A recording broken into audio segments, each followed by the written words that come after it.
नमस्कार दोस्तों, डेट है आज की 19 मई 2022 और स्वागत है आपका एटोवेल डिस्कशन में। 3 इश्यूज आज हम डिस्कस करेंगे डिटेल से। सबसे पहला इशू ज्ञानवापी मॉस्क से संबंधित। देखो, हम ये सब नहीं डिस्कस करने वाले हैं क्या कुछ चल रहा है और वहाँ पे मंदिर था या मस्जिद था। ये इशू यूपीएससी पर्सपेक्टिव से कोई काम का नहीं है और वैसे सही मायनों में देखें तो देश के सिटीजन्स को भी दूसरे इश्यूज़ पे ज़्यादा फोकस देना चाहिए बजाय मंदिर मस्जिद की डिबेट में पढ़ने से।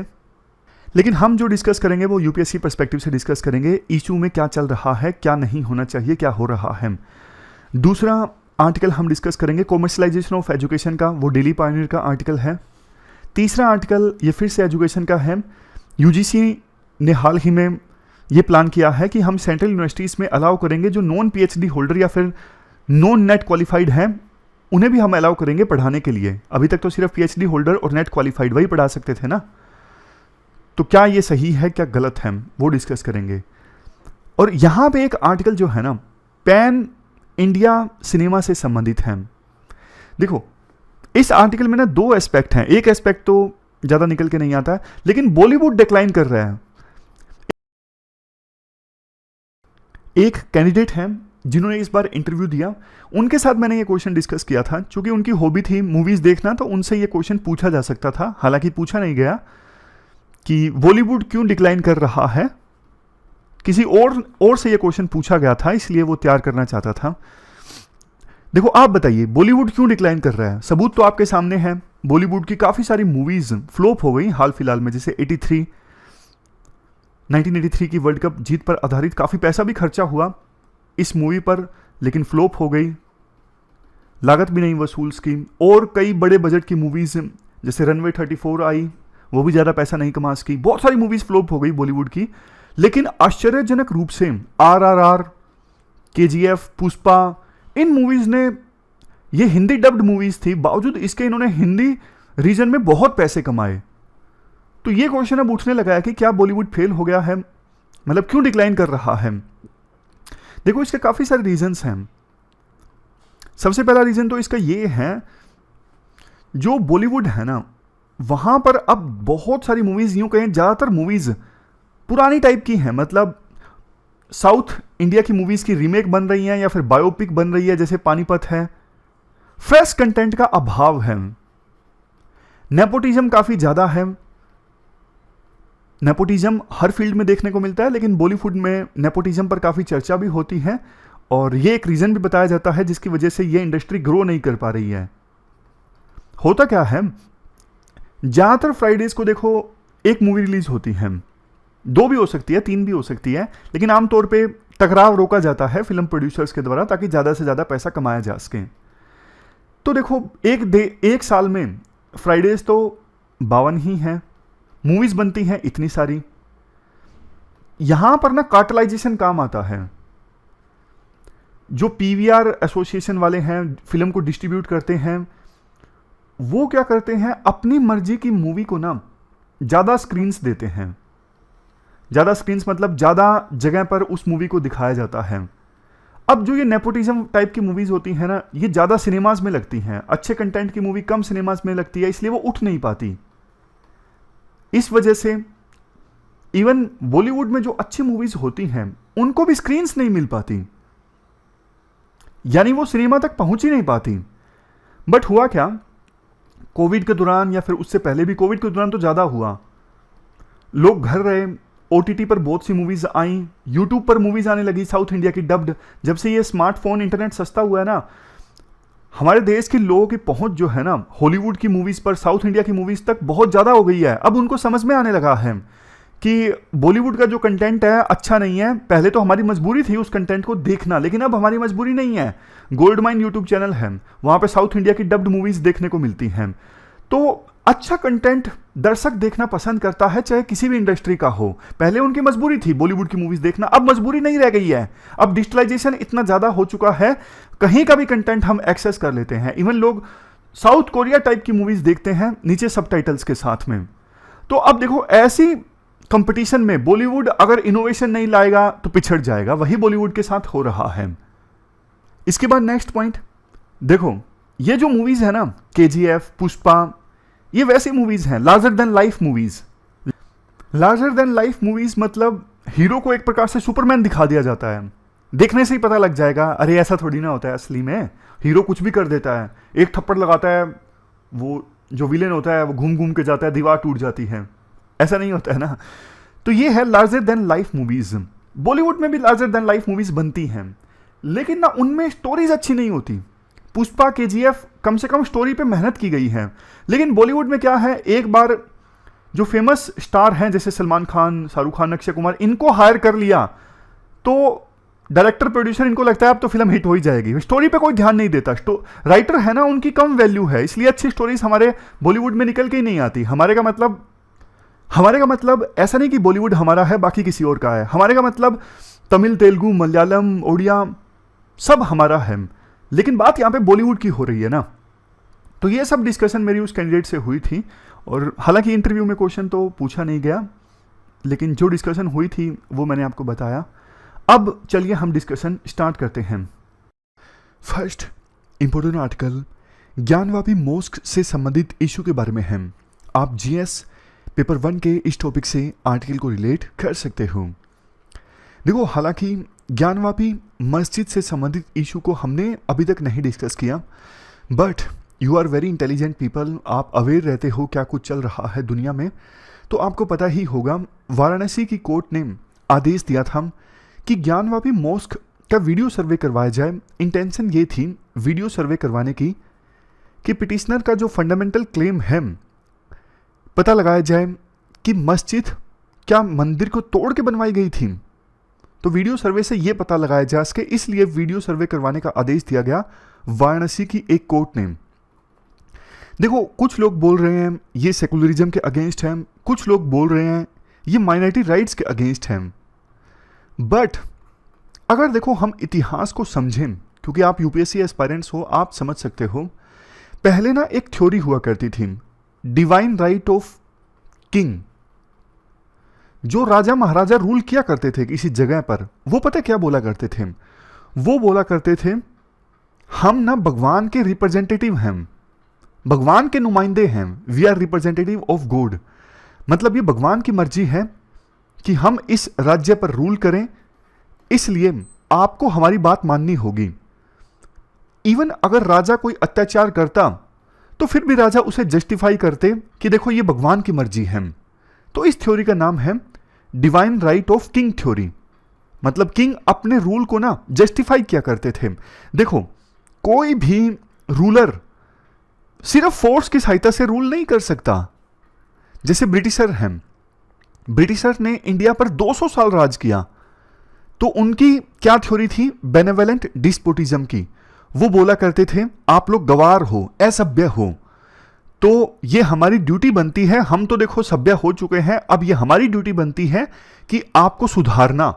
हमारे देश की उस समय की मिडिल क्लास जो है, उनको ये लगा करता था कि ब्रिटिश रूल जो है वो इंडिया के हित में है, ये हमें सुधारने आए हैं। तो मेरा कहने का मतलब ये है, कोई भी रूलर सिर्फ फोर्स की सहायता से रूल नहीं कर सकता लोगों पर, उसे ना अपने रूल को जस्टिफाई करना पड़ता है किसी ना किसी बहाने से। जैसे राजा किया करते थे कि हम रूल कर रहे हैं, ये भगवान की मर्जी है, भगवान ने हमको भेजा है।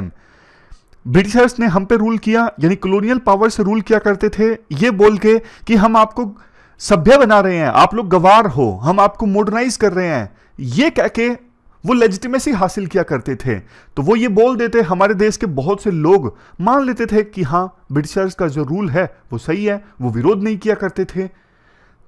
समझ गए ना? तो फिर से आते हैं मुद्दे पर। देखो, जब राजा महाराजाओं का रूल हुआ करता था ना, तो बिल्कुल क्रूड लैंग्वेज में बोलूं तो वो उल्टे सीधे काम काफी किया करते थे। जैसे दूसरे धर्म के वर्शिपिंग के जो प्लेसेस हैं उन्हें तोड़वा दिया गया। उनकी पॉलिसीज एक्सपेंशनिस्ट हुआ करती थी, ज्यादा से ज्यादा जमीन को वो हथियाने की कोशिश किया करते थे, दूसरे राज्यों पे अटैक किया करते थे। उस समय सिचुएशन टोटली अलग थी। तो हमारे देश में इन्वेडर्स ने बहुत सारे वर्शिपिंग के प्लेसेस तोड़वाए, इस बात से इंकार नहीं किया जा सकता, ये हुआ होगा और इसके साक्ष्य भी हैं। लेकिन देखो, फ्रेंच रेवोल्यूशन के बाद ना नया मॉडर्न स्टेट कंसेप्ट में आया, मॉडर्न वैल्यूज पर्सलन में आई। जैसे फ्रेंच रेवोल्यूशन में कौन सी 3 वैल्यूज पे बल दिया गया? Liberty, equality, fraternity. हालांकि हमारा देश देखो उस समय गुलाम था चूंकि, तो हमारे देश में मॉडर्न स्टेट का जो कंसेप्ट है ना वो इमर्ज होके आया खास करके आज़ादी के बाद। उससे पहले तो ये बात सही है, ब्रिटिशर्स ने हमारे देश में मॉडर्न स्टेट के कुछ एलिमेंट्स तो जरूर इंट्रोड्यूस किए, लेकिन आखिरकार वो अपने फायदे के लिए ही हमारे देश को गवर्न कर रहे थे, पूरी तरह से डेमोक्रेसी नहीं थी। लेकिन आज़ादी के बाद तो हमारा भी संविधान बना, अपना अलग से पार्लियामेंट्री सिस्टम आया। वो पुरानी जो थ्योरीज हुआ करती थी किंग की कि मुझे भगवान ने भेजा है रूल करने के लिए, वो सारी थ्योरीज फेल हो गई। और मॉडर्न स्टेट में जैसा हुआ करता था होता है कि जनता जो है वो अपने प्रतिनिधि चुनेगी, किन वैल्यूज पे देश चलेगा वो सब भी संविधान में गिवन है, खास करके प्रीएम्बल में। बाद में देखो 1991 में एक एक्ट आया, place of worship special provisions act 1991। इसमें यह बोला गया, देखो किसी भी प्लेस ऑफ वर्शिप को दूसरे प्लेस ऑफ वर्शिप में कन्वर्ट नहीं किया जा सकता। जैसे मंदिर है तो मस्जिद नहीं बनाई जा सकती उसकी जगह, और मस्जिद है तो मंदिर नहीं बनाया जा सकता। जो राजा महाराजाओं के टाइम हुआ करता था वो अपनी विम्स एंड फैंसीज के हिसाब से काम करते थे, जब मर्जी आया किसी मंदिर को तुड़वा दिया या फिर दूसरे प्लेस ऑफ वर्शिप को तुड़वा दिया। वैसा नहीं होगा। ये एक्ट आया था 1991 में, और एक थ्रेशोल्ड लेंगे, यानी 15 अगस्त से पहले जो सिचुएशन थी वही रहेगी।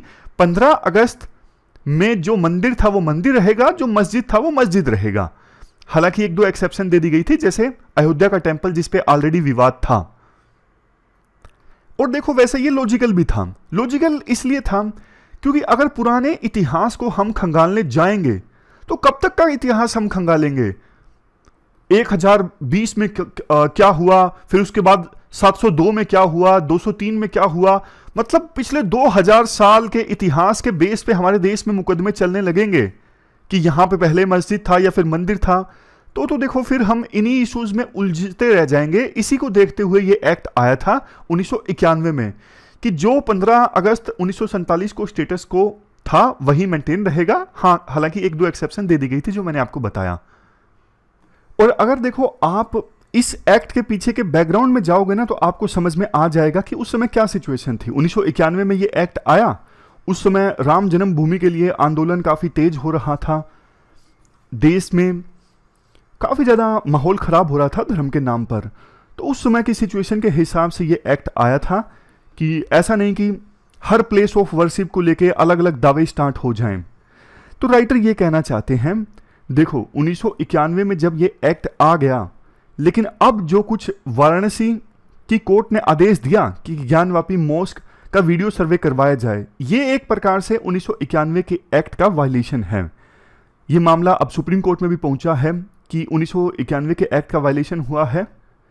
राइटर कहते हैं, देखो एक बार अगर कोर्ट्स ने इन इश्यूज को लेना स्टार्ट कर दिया ना, तो फिर तो इनका कोई अंत नहीं है। हमारे देश में न जाने कितने प्लेसेस ऑफ वर्शिप हैं, सबको लेके अलग अलग क्लेम आने लगेंगे, कोर्ट्स में पिटीशंस की बाढ़ आ जाएगी और धर्म के नाम पे डेली बेसिस पे चीजें होने लगेगी। लोकल जगहों पर तनाव पैदा हो जाएगा विभिन्न कम्युनिटीज के बीच। कुछ जो मिसक्रिएंट्स हैं इन इश्यूज का फायदा उठाने लगेंगे अपने फायदे के लिए। मतलब उनको लगेगा कि इस इश्यू उठाने से हमें पॉपुलैरिटी मिलेगी, तो वो जानबूझ के इन इश्यूज को उठाएंगे। लेकिन क्या इन सब चीजों का फायदा है? ये हमें सोचने की बात है। आज का जो देश चल रहा है वो मॉडर्न स्टेट के हिसाब से चल रहा है। आज कोई प्लेस ऑफ वर्शिप कन्वर्ट नहीं किया जा सकता, लेकिन पुराने इश्यूज को अगर हम खोदने जाएंगे तो इनकी कोई अंत नहीं है। इससे देश को नुकसान होगा। हमारा फोकस होना चाहिए कैसे देश को आगे ले जाया जाए, कैसे हम हमारे देश के इकोनॉमिक ग्रोथ रेट को इंक्रीज करें, कैसे हम ज़्यादा लोगों को एम्प्लॉयमेंट प्रोवाइड करें, कैसे हम इंडिया को सुपर पावर बनाएं। हमारा फोकस होना चाहिए कैसे हम हमारे देश में इनोवेशन, साइंस एंड टेक, इन चीज़ों पे फोकस करें। अगर मीडिया ज़्यादा इन इश्यूज पे फोकस करती है तो घर घर में इनोवेशन होने लगेंगी। हालांकि बहुत मुश्किल है, लेकिन कहने का मतलब है सरकार पर भी दबाव पड़ेगा कि हाँ इनोवेशन ज़्यादा आनी चाहिए, अगर मीडिया दबाव डाले सरकार पर तो। लेकिन हम गलत इश्यूज पर फोकस कर रहे हैं। इन इश्यूज से हमारा समाज टूटेगा, देश को कोई फायदा नहीं होगा। इन सब बातों पर राइटर अपना ध्यान आकर्षित करने की कोशिश कर रहे हैं। देखो एक बात है, वैसे एक दिन मैं सोच रहा था कि लोग इन डिबेट्स में ज़्यादा इंटरेस्ट क्यों लेते हैं। जैसे पॉलिटिक्स हो गया, मंदिर मस्जिद का इशू हो गया। देखो, एज ए सिटीजन हमारी ड्यूटी बनती है हम अवेयर हों और जो चुने हुए लीडर्स हैं उनकी अकाउंटेबिलिटी फिक्स करें। एज ए सिटीजन ये हमारी ड्यूटी है। अगर हम पॉलिटिक्स में इंटरेस्ट लेना छोड़ देंगे तो जो चुने हुए प्रतिनिधि हैं अपनी मनमानी करने लगेंगे। ये बात सच है, इस बात से इनकार नहीं है। बट देखो, पॉलिटिकल साइंस की एक थ्योरी है, ओवर पॉलिटिक्स भी किसी देश के लिए अच्छी नहीं है। मतलब बहुत ज़्यादा पॉलिटिक्स अगर लोग करने लगते हैं, पॉलिटिक्स में डूब जाते हैं, तो उससे भी देश को नुकसान होता है। वैसे फिर से पॉइंट पर आए कि लोग ये मंदिर मस्जिद इन इश्यूज पर डिबेट करना ज़्यादा क्यों पसंद करते हैं। देखो, ये जो इश्यूज है ना, इनका कोई फाइनल सॉल्यूशन नहीं हो सकता। मतलब कि किसी बात को एग्रीमेंट हो ही नहीं सकता कि क्या होना चाहिए क्या नहीं होना चाहिए। एक पक्ष के लोग कुछ बोलेंगे, दूसरे पक्ष के लोग कुछ बोलेंगे, और बोलते ही जाएंगे, डिबेट्स होती जाएंगी। कोई फाइनल सॉल्यूशन तो है नहीं और कोई झूठा साबित होता नहीं है। इसलिए इन इश्यूज पे लोग ज़्यादा डिबेट करते हैं। इसके बाद अगला जो हमारा आर्टिकल है वो कॉमर्शलाइजेशन ऑफ एजुकेशन से संबंधित है। आप जीएस पेपर सेकंड के इस टॉपिक से आर्टिकल को रिलेट कर सकते हो।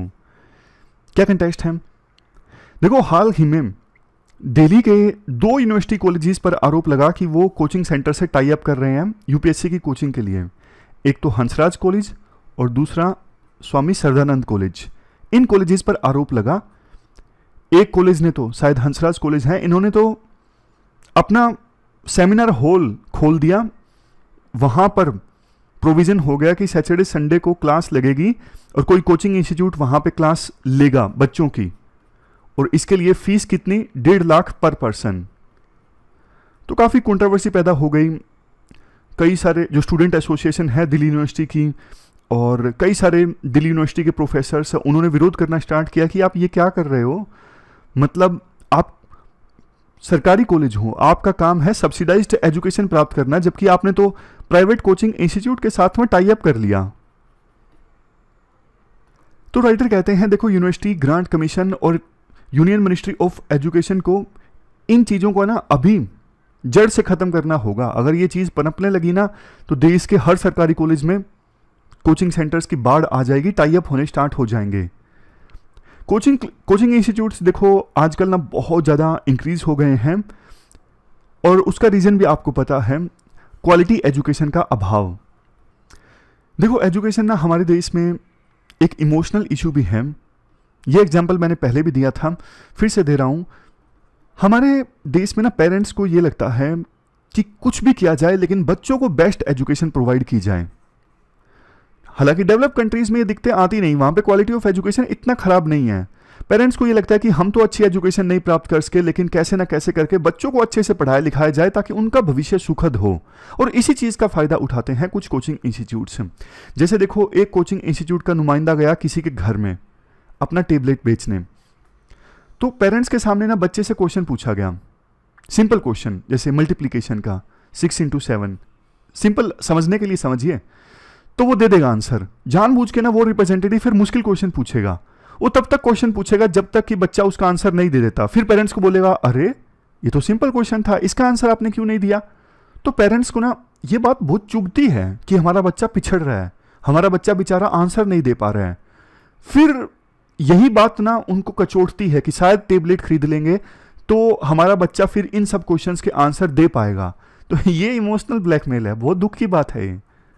जबकि रिप्रेजेंटेटिव ने ना क्वेश्चन पूछे, जो ऐसे क्वेश्चन पूछे जो उसके लेवल के नहीं थे, मतलब जिस क्लास में था वैसे भी उस बच्चे को उस क्वेश्चंस के आंसर नहीं आने चाहिए थे, लेकिन जानबूझ के क्वेश्चंस मुश्किल पूछे ताकि पेरेंट्स को दिखाया जा सके कि देखो आपके बच्चे को क्वेश्चन नहीं आते। और देख लीजिए, सेमिनार में आपने देखा होगा कि बहुत सारे लोग सेमिनार संबोधित करने जाते हैं, टीचर से डरा देते हैं बच्चों को कि हमारे पास नहीं आओगे तो आपका नुकसान हो जाएगा। इस प्रकार से भाषा वो होती है सेमिनार की कि डराने वाली, कि बच्चा डर जाए और वो हमारे पास ही जाए और किसी के पास ना जाए, वो और किसी कोचिंग इंस्टीट्यूट के पास ना जाए। कोचिंग इंस्टीट्यूट्स के द्वारा ये भी साबित कर दिया जाता है कि कोचिंग जरूरी है। देखो, यूपीएससी की कोचिंग की बात करते हैं। यूपीएससी की कोचिंग जरूरी है या नहीं है? नहीं है। कोचिंग से क्या होता है, बस 2-3 फायदे होते हैं। कुछ लोग ना रेगुलरिटी नहीं मेंटेन कर पाते, उनका अपने आप पे ना बस नहीं चलता, उनको लगता है कि हाँ डेली बेसिस पे क्लास जाएंगे तो एक रेगुलरिटी बनेगी, हमारा सिलेबस सिस्टमेटिक ढंग से कंप्लीट हो जाएगा। कुछ लोगों को ये लगता है जल्दी समझ में आ जाएगा अगर कोचिंग ज्वाइन करेंगे। कुछ लोगों को ये लगता है टाइम वेस्ट कम होगा क्योंकि एक डायरेक्शन मिल जाएगी, हम अपना टाइम वेस्ट नहीं करेंगे और एग्ज़ाम की जो डिमांड है वो जल्दी समझ में आ जाएगी। लेकिन देखो इन सब आर्गुमेंट्स के बावजूद ऐसा कुछ नहीं है कि कोचिंग की जरूरत है। सेल्फ स्टडी से इस एग्ज़ाम को क्लियर किया जा सकता है। बस इस एग्ज़ाम को क्लियर करने के लिए ना strong determination, strong motivation, strong will power, मेहनत करने का जज्बा, ये सब होना चाहिए। देखो ये सब बातें नहीं है, आपको लगेगा अरे ये सिर्फ बोलने के लिए है, ये बात सच है। सबसे सिंपल और फेमस कहावत है, जहां चाहा वहां रहा। मतलब अगर स्ट्रॉन्ग मोटिवेशन, स्ट्रॉन्ग डिटर्मिनेशन होना, मंजिल तो मिल जाती है। आज के समय में रिसोर्सिस का अभाव नहीं है। रिसोर्सिस तो आप यूट्यूब खोल के देखिए। एक देखो वो भी टाइम था जब बिल्कुल भी गाइडेंस नहीं हुआ करती थी, मैगजीन छपा करती थी, जैसे ये प्रतियोगिता दर्पण का CSR आज के समय में जिनका युग जा चुका है। उस समय टॉपर्स के इंटरव्यू छपा करते थे इन मैगजीन्स में, और उन इंटरव्यूज को पढ़ के ना जो एस्पायरेंट्स है ना वो गाइडेंस लेने की कोशिश किया करते थे। लेकिन बाद में ब्लॉग का सिस्टम आया, जब यूट्यूब नहीं आया था तो वेबसाइट्स पे कई सारे टॉपर्स ने अपना ब्लॉग स्टार्ट किया। जैसे ये साफ फैजल का टाइम था, साफ फैजल, सुब्रा सक्सेना, ये जो टॉपर्स हुए थे ना 2011 में, 10 में, 8 में, उस समय ब्लॉग्स आना स्टार्ट हो गए थे वेबसाइट्स पे। तो थोड़ा गाइडेंस और आसान हो गया, डायरेक्ट लोगों का संवाद बनने लगा ब्लॉग्स की सहायता से। 3-4 साल तक ये चला। इवन गौरव अग्रवाल जो 2013 के टॉपर थे, उन्होंने भी अपना ब्लॉग बनाया जिनसे लोगों को बहुत हेल्प मिली। उन्होंने अच्छे ढंग से गाइड किया था। मतलब पिछले कुछ सालों में जो टॉपर्स आए हैं ना, गौरव अग्रवाल जो 2013 के टॉपर थे, वो यूं नहीं कह सकते बाकी टॉपर्स अच्छे नहीं है, लेकिन हाँ बाकियों में से वो टॉपर जो है ना काफी सेन ढंग से बोलते हैं, समझदारी से। उन्होंने काफी अच्छा गाइड किया। 2013 के टॉपर हैं गौरव अग्रवाल। तो बाद में एकदम से यूट्यूब आया। यूट्यूब पे तो ना, यूट्यूब आने के बाद में ना बाढ़ आ गई गाइडेंस की, मतलब ओवर गाइडेंस हो गया। एक एक टॉपर अलग अलग इंस्टीट्यूट्स के मंच पर जाता, बोलता, और 1000 लोग होते हैं। टॉपर तो हर कोई होता है जिसका लिस्ट में नाम आ गया। तो इतनी ज्यादा गाइडेंस, इतनी ज्यादा गाइडेंस, इतनी ज्यादा गाइडेंस, स्टूडेंट्स कंफ्यूज होना स्टार्ट हो गए कि क्या करें क्या ना करें। मटेरियल की भी बाढ़ आ गई। मतलब एकदम से डिजिटलाइजेशन स्टार्ट हुआ, PDF लोग डाउनलोड करने लगे। डिस्ट्रिक्ट कलेक्टर बनने के बजाय मटेरियल कलेक्टर बन के रह जाओगे अगर मटेरियल पे देखो ज्यादा ध्यान दोगे तो। ज्यादा मटेरियल, ज्यादा गाइडेंस, ज्यादा इंफॉर्मेशन, बल्कि देखो आज के समय में ना ये सब डिस्ट्रैक्शन बन चुका है। इससे फायदा के बजाय नुकसान ज्यादा हो रहा है। लिमिटेड सोर्सेस कवर करो, अच्छे से करो। मतलब जो भी सोर्स आप कर रहे हो अच्छे से करो, बार बार रिवाइज करो, और बाद में दूसरे सोर्सेज बस देखने के लिए देख लो कि हमारा कुछ छूटा तो नहीं है। जो छूटा है उसको ऐड ऑन कर लो। पुराने पेपर्स हमेशा साथ में रखो और अपनी तैयारी को जज करो उन पेपर्स की सहायता से कि जितनी मैंने तैयारी की है, क्या मेरे से क्वेश्चन निकल रहे हैं, क्या मेंस के क्वेश्चन का मैं आंसर दे पा रहा हूं या दे पा रही हूं। ये बेसिक स्ट्रेटजी है। इस बेसिक स्ट्रेटजी से मत भटकना, और चाहे कुछ भी हो जाए। बाकी तो देखो आज के एग्जाम में ना, आज के टाइम में ना डिस्ट्रैक्शन को ज्यादा से ज्यादा अवॉइड करो। फिर से आते हैं इस आर्टिकल पर।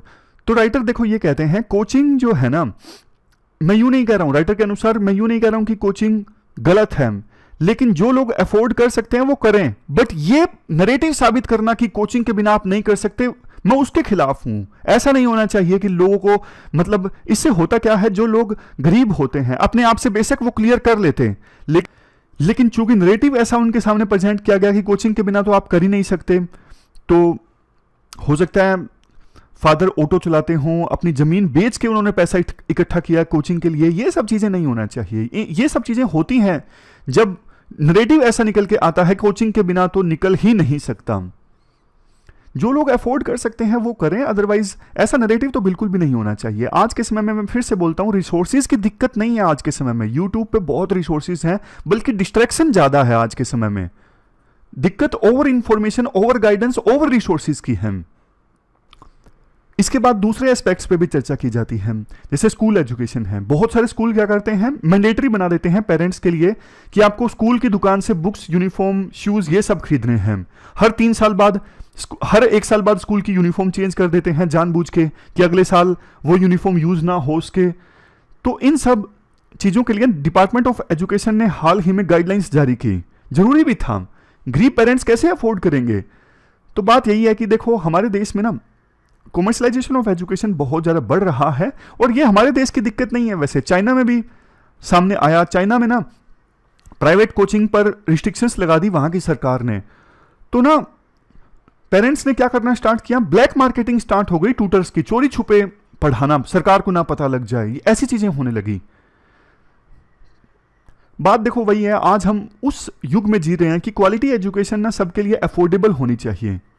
बेशक पेड हो, लेकिन अफोर्डेबल तो जरूर ही होनी चाहिए, महंगी बहुत ज़्यादा नहीं होनी चाहिए। तो ये पूरा आर्टिकल हमने डिस्कस किया, चलते हैं आगे। इसके बाद नेक्स्ट आर्टिकल फिर से एजुकेशन से संबंधित है, लेकिन अलग कंटेक्स्ट में। हाल ही में यूजीसी ने ये अनाउंस किया कि अभी फिलहाल देखो सेंट्रल यूनिवर्सिटीज़ में पढ़ाने के लिए पीएचडी होना या फिर नेट क्वालिफाई होना जरूरी है। हम इस क्वालिफिकेशन से दूर जा रहे हैं। हम जो प्रोफेशनल प्रैक्टिशनर हैं उनको भी अलाउ करेंगे, यानी एक्सपर्ट्स को भी अलाउ करेंगे पढ़ाने के लिए। एक्सपर्ट्स जैसे देखो, अब कोई फेमस म्यूजिशियन है, पढ़ाना चाहता है, लेकिन पीएचडी नहीं है, नेट क्वालिफाई नहीं है, वो तो पढ़ा नहीं सकता। कोई आईआर का एक्सपर्ट है ज़बरदस्त, लेकिन पीएचडी नहीं है, वो तो पढ़ा नहीं सकता। तो इसलिए यूजीसी अब अलाउ करेगी कि जो प्रोफेशनल प्रैक्टिशनर हैं यानी एक्सपर्ट हैं वो भी सेंट्रल यूनिवर्सिटीज़ में पढ़ा सकेंगे। इसके पीछे वैसे एक कारण ये भी बताया गया है कि क्वालिफाइड फैकल्टी की शॉर्टेज है। 10,000 जो टीचिंग पोजीशंस है खाली पड़ी हैं सेंट्रल यूनिवर्सिटीज़ में एज ऑफ दिसंबर 2021।